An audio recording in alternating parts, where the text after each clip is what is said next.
Dictation 80 शब्द प्रति minute. 5 second बाद शुरू।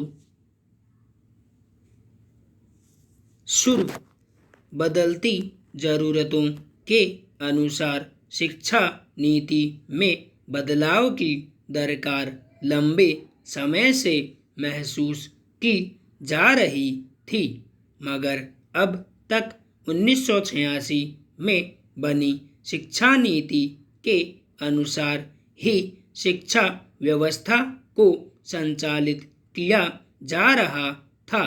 1992 में इस नीति में कुछ बदलाव जरूर किया गया, पर उसे पर्याप्त नहीं माना जा रहा था।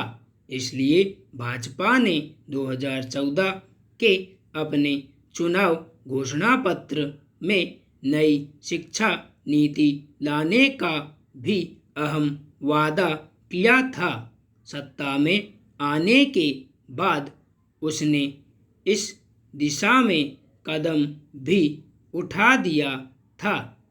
आखिरकार व्यापक सलाह मशविरों और सुझावों के बाद के कस्तूरीरंगन समिति द्वारा तैयार नई राष्ट्रीय शिक्षा नीति घोषित कर दी गई है। स्वाभाविक ही इससे शिक्षा के क्षेत्र में अपेक्षित बदलाव की उम्मीद जागती है। नई शिक्षा नीति का मकसद स्कूल से लेकर उच्च शिक्षा तक समय की मांग के अनुसार पाठ्यक्रमों में बदलाव और उसके जरिए अंतर्राष्ट्रीय स्तर पर युवाओं को प्रतिस्पर्धी परिवेश के लिए तैयार करना है। इससे युवाओं में कौशल विकास, नवोन्मेषी अनुसंधान और रोजगार के नए अवसर पैदा करने में मदद मिल सकती है। नई शिक्षा नीति का जोर विद्यार्थियों के व्यक्तित्व और कौशल विकास के लिए शिक्षकों के प्रशिक्षण पर भी है।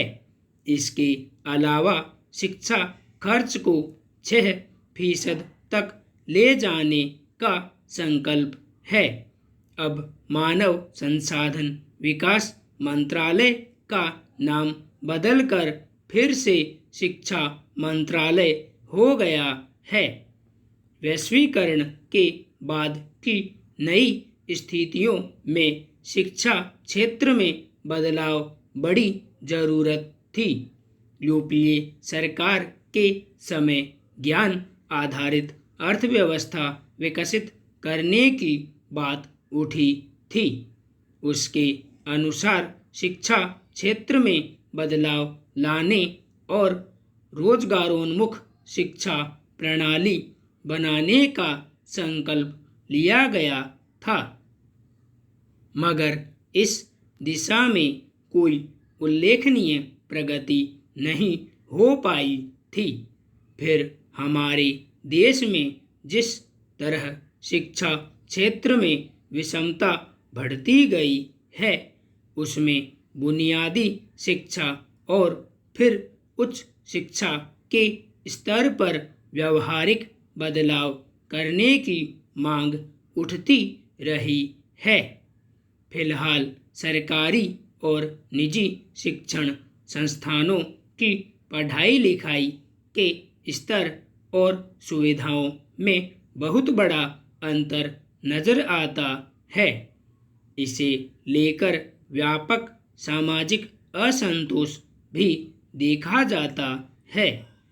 इस अंतर को पाटना बहुत जरूरी है।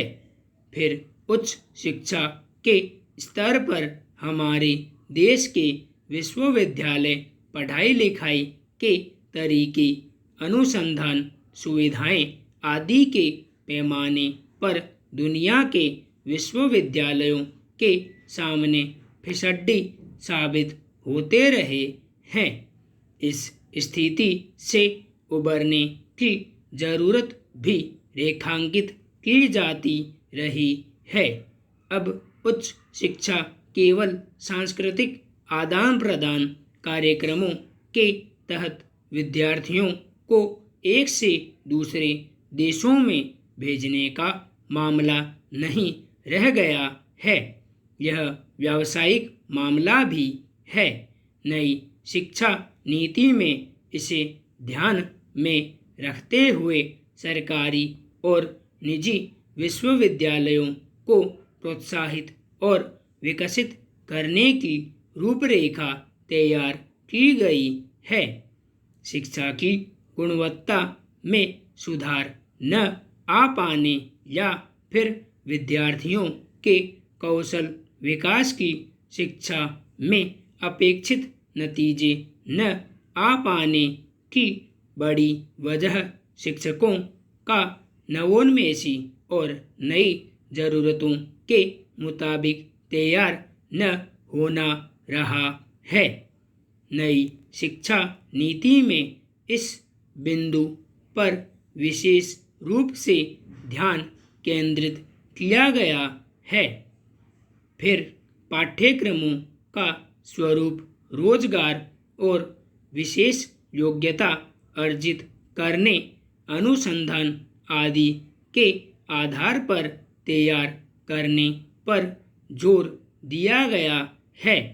दरअसल अब शिक्षा प्रणाली को न सिर्फ अपने देश की बल्कि वैश्विक ज़रूरतों के मुताबिक ढालना बहुत ज़रूरी है, ताकि विज्ञान, तकनीकी शिक्षा, सामाजिक विज्ञान आदि क्षेत्रों में प्रतिभाओं को आगे बढ़ने का मौका मिल सके।